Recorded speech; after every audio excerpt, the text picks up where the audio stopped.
Si vous êtes dans la communauté fitness depuis un moment, vous avez probablement déjà vu les vidéos d'Anatoly le concierge, qui se permet toujours d'aller voir des bodybuilders et de déplacer leur poids avec une désinvolture totale, les laissant plus choqués qu'un contrôleur SNCF en voyant un passager avec un ticket valide.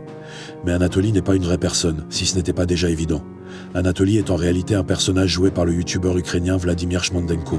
Et si vous n'avez jamais vu ses vidéos, il se rend dans des salles de sport déguisé en agent d'entretien ou concierge, puis essaie de soulever les poids que d'autres personnes utilisent, en général des gars taillés comme si leur berceau c'était déjà un banc de développé couché. Résultat, il reste bouche bée, car avec seulement 80 kg de poids de corps, Anatoly est bien plus fort qu'il n'en a l'air, capable de déplacer plusieurs centaines de kilos sans effort apparent. Mais pourquoi est-il en réalité aussi fort qu'il en a l'air ? Et comment peut-on devenir plus fort sans forcément prendre beaucoup de muscles ? Eh bien laissez-moi vous expliquer. En dehors des bénéfices évidents en force que procure le métier de nettoyeur, je veux dire, les haltérophiles olympiques nettoient tout le temps, non ? Anatoly est en fait un powerlifter solide, avec un record personnel de 300 kg au soulevé de terre, 210 kg au squat et 145 kg au développé couché, le tout réalisé à environ 78-80 kg de poids de corps. Ce sont des chiffres impressionnants, peu importe le gabarit. Et contrairement à ce qu'on pourrait croire au premier coup d'œil, surtout avec sa tenue de concierge, Anatoly est plutôt sec et musclé. Si on calcule son indice de masse maigre, FFMI, en supposant environ 8% de masse grasse, on obtient 22,72, ce qui est proche de la limite maximale atteignable naturellement. Il n'est donc pas petit du tout, sauf si on le compare à des monstres comme Kokleaev ou Taranenko.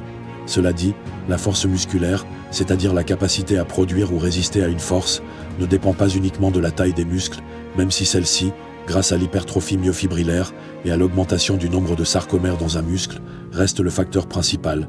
Mais il y a d'autres éléments. Le premier, ce sont les adaptations neurales. Ce terme englobe tout ce qui se passe entre le cerveau et la contraction musculaire. Quand on effectue un mouvement, le cerveau reçoit un retour des muscles sur la force à produire et sur les unités motrices à recruter. Une unité motrice, pour rappel, c'est simplement un neurone et toutes les fibres musculaires qu'il commande. Lorsque vous cherchez à produire une force maximale, donc soulever très lourd, votre corps mobilise le plus d'unités motrices possible, d'où le fait qu'on implique souvent d'autres parties du corps pour aider dans un mouvement lourd. Par exemple, lors d'un nouveau max au développé couché, votre technique risque de se dégrader, alors qu'avec un poids léger, tout reste propre. Ces unités motrices doivent être coordonnées, et cette coordination est adaptable. Si vous tirez souvent lourd au soulevé de terre, votre cerveau et votre corps vont ajuster votre technique et votre vitesse de contraction pour utiliser la force plus efficacement.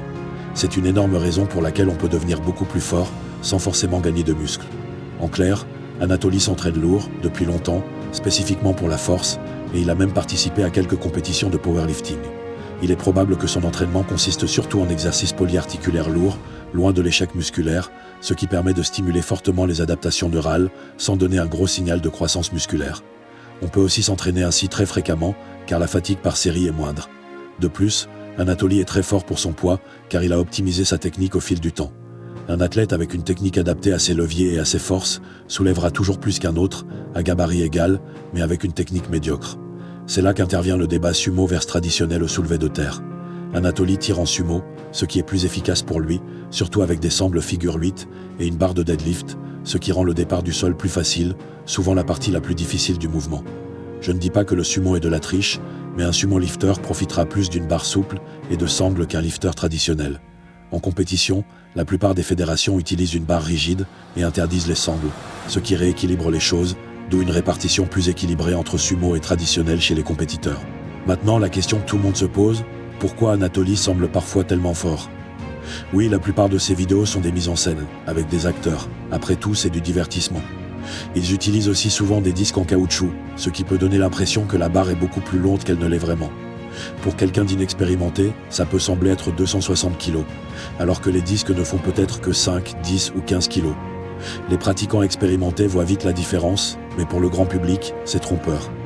Certains peuvent penser qu'il a un niveau de champion du monde, alors qu'en réalité, même dans sa catégorie de poids, Anatoly ne serait pas au top mondial.